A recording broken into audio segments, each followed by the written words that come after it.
ప్రతి రంగాన్ని మీ బిడ్డ ప్రభుత్వం అధికారం దక్కిన మొట్టమొదటి రోజు నుంచి ఎలా సిద్ధం చేసిందో మీరే గమనించండి అని మిమ్మల్ని అందరినీ కూడా కోరుతా ఉన్నా.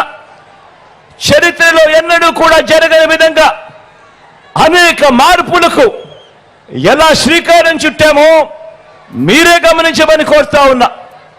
గతంలో ఎప్పుడూ జరగని విధంగా ఈ 58 నెలల కాలంలోనే గ్రామ స్థాయిలోనే రాష్ట్రంలో ఎప్పుడూ చూడని మార్పులతో వ్యవసాయ రంగం గ్రామంలో సిద్ధం.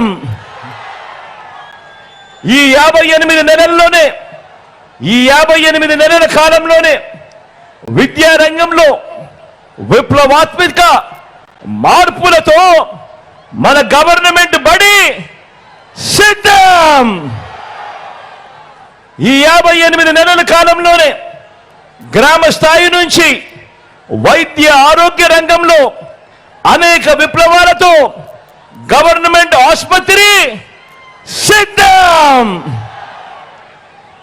ఈ 58 నెలల కాలంలోనే ఏ గ్రామాన్నైనా ఏ పట్టణమైనా ఇంటింటికి సేవలు అందిస్తా ఉన్నా వాలంటీర్ల సేవలు సిద్ధం.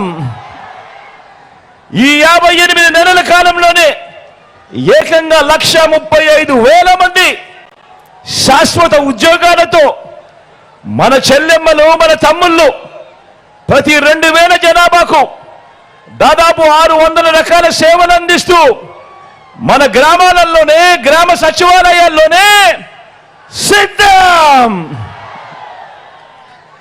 ఈ 58 నెలల కాలంలోనే గ్రామ స్వరాజ్యం సిద్ధం. పట్టణాల్లో సైతం ఇంటింటికి పౌర సేవలు కూడా సిద్ధం.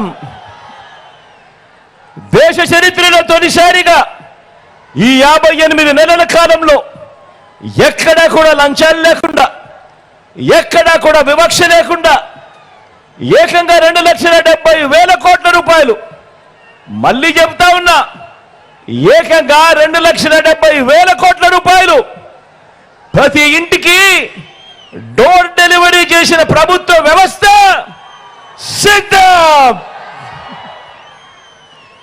ఈ 58 నెలల కాలంలోనే 1వ తేదీ సూర్యోదయానికి ముందే, అది ఆదివారమైనా సెలవు దినమైనా కూడా ఇంటికే వచ్చి 3,000 పెన్షన్ ఇచ్చే వాలంటీర్ల వ్యవస్థ సిద్ధం.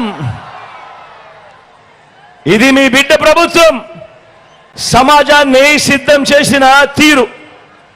మరో 18 రోజుల్లో ఎన్నికలు జరుగుతూ ఉండగా నిర్వహిస్తా ఉన్న సభ పేరు మాత్రమే కాదు సిద్ధం సభ. ఈ 58 నెలలుగా పేదల జీవితాలను ప్రతి రంగంలోనూ కూడా మార్చుకుంటూ వస్తూ మరో 5 ఏళ్లలో ఈ మార్పులన్నీ కూడా కొనసాగాలి అని ఇంటింటికి వెళ్ళి ఆ ఇంట్లో ఉన్న వాళ్ళంతా కూడా మరో 100 మందికి కూడా వివరించి చెప్పి ఆ అవసరాన్ని చెప్పే సభే, ఆ అవసరాన్ని చెప్పే అవసరమే ఈ సిద్ధం. మీకు మంచి జరిగి ఉంటే, మీ ఇంటికి మంచి జరిగి ఉంటే మీ బిడ్డకు సైనికులుగా మీరే నిలబడి అని ప్రజల్ని అడిగే సరికొత్త ధైర్యమే